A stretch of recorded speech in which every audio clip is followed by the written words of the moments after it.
Ada satu konsol buatan Nintendo yang jarang dibicarakan oleh banyak orang. Bukan karena dibenci, tapi karena banyak orang bahkan lupa konsol ini pernah ada. Sebuah konsol yang lahir setelah kesuksesan terbesar Nintendo sepanjang sejarah. Namun, justru berubah menjadi salah satu kegagalan paling menyakitkan yang pernah Nintendo alami. Nintendo Wii U. Konsol ini tidak sepenuhnya buruk. Bahkan, di dalamnya tersimpan ide-ide brilian, game-game yang berkualitas tinggi, dan visi masa depan yang sebenarnya jauh lebih maju dari zamannya. Tapi, kenapa Wii U gagal? Kenapa publik bingung? Kenapa gamer tidak peduli?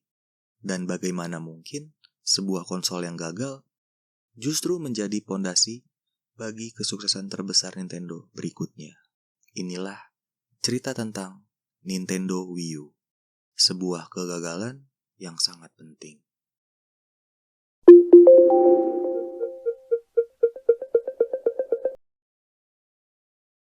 Untuk memahami Wii U, kita harus kembali ke satu fakta penting. Nintendo Wii terlalu sukses. Wii terjual lebih dari 100 juta unit. Ia mengubah industri, menjangkau keluarga, orang tua, bahkan orang yang tidak pernah menyentuh game sebelumnya. Wii mengubah citra video game di mata dunia, juga membawa Nintendo kembali ke puncak industri game. Dan di balik semua itu, ada tekanan yang sangat besar. Bagaimana cara meneruskan kesuksesan sebesar Wii? Nintendo berada di posisi yang berbahaya. Terlalu sukses bisa membuat sebuah perusahaan kehilangan arah. Karena ketika semua orang merasa puas, rasa lapar untuk berinovasi pun perlahan menghilang. Nintendo ingin membuat penerus Wii, tapi mereka juga ingin tetap mempertahankan pasar kasual. Disinilah dilema besar itu dimulai. Sebuah nama adalah segalanya, yang membuat orang dapat memahami maknanya. Dan disinilah kesalahan pertama Wii U terjadi. Nintendo Wii U. Bagi gamer hardcore, nama ini aneh. Sedangkan bagi gamer kasual, ini membingungkan.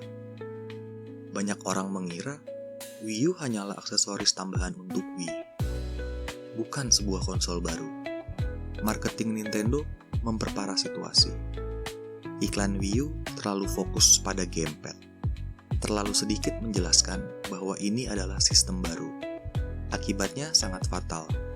Banyak orang tidak sadar bahwa Wii U itu konsol generasi baru yang dibuat oleh Nintendo. Sebuah kesalahan komunikasi yang menghantui Wii U sejak hari pertama. Sama seperti Wii dengan Wiimote-nya, di jantung Wii U ada satu perangkat paling kontroversial, yaitu Wii U Gamepad.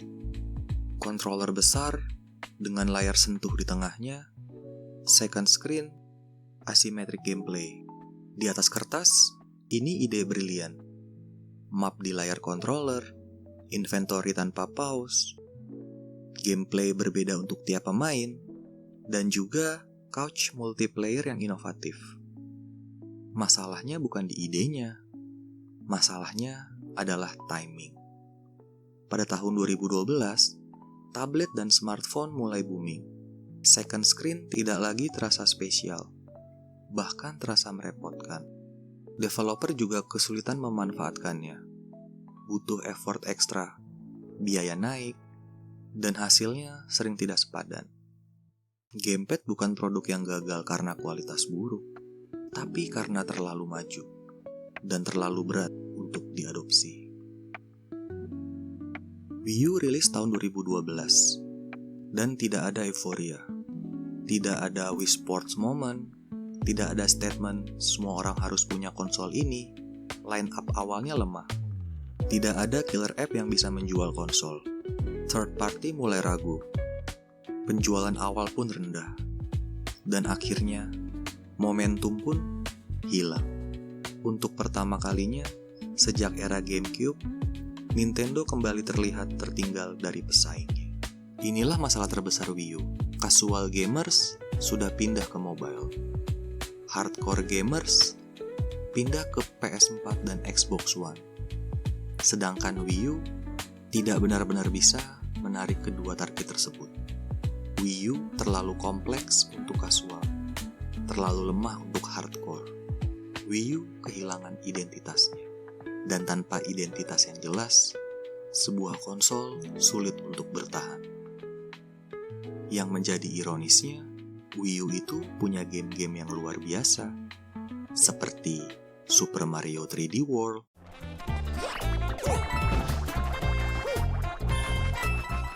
Mario Kart 8, Splatoon,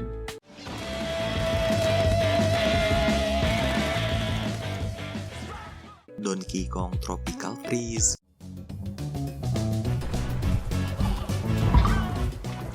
game-game ini dipuji oleh kritikus, dicintai pemain, tapi datang ketika basis user sudah terlalu kecil. Dan puncaknya adalah The Legend of Zelda Breath of the Wild. Game ini lahirnya di Wii U, dikembangkan untuk Wii U, tapi justru menjadi simbol kebangkitan dari Nintendo Switch. Wii U melahirkan mahakarya yang tidak sempat menyelamatkannya. Penjualan Wii U berhenti di sekitar 13 juta unit. Angka yang sangat kecil untuk standar Nintendo. Secara bisnis, Wii U gagal. Namun secara filosofi, Nintendo banyak belajar. Mereka sadar, second screen tidak efektif. Konsol rumah saja tidak cukup. Kasual dan hardcore harus disatukan. Fleksibilitas adalah masa depan. Ini menjadi titik refleksi terbesar bagi Nintendo. Jika dilihat dengan jujur, Nintendo Switch adalah evolusi langsung dari Wii U. Gamepadnya Wii U sama seperti layar handheldnya Switch. Asymmetric gameplay sama seperti hybrid gaming di Switch. TV plus portable, ya itulah Nintendo Switch. Nintendo tidak membuang ide Wii U, mereka menyederhanakannya. Switch adalah Wii U yang dipahami dengan benar.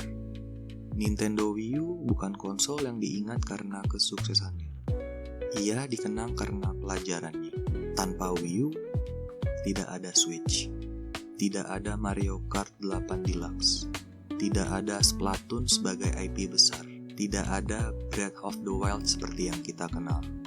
Wii U itu adalah kegagalan yang diperlukan. Tidak semua konsol hebat itu sukses. Dan tidak semua konsol gagal itu sia-sia. Nintendo Wii U membuktikan satu hal penting. Kegagalan bisa menjadi fondasi masa depan. Dan dari puing-puing Wii U, Nintendo bangkit lebih kuat dari sebelumnya. Terima kasih sudah menonton sampai akhir. Kalau menurut kalian bagaimana? Tulis di kolom komentar ya. Jangan lupa untuk like, komen, dan subscribe. Sampai jumpa di video selanjutnya. Bye!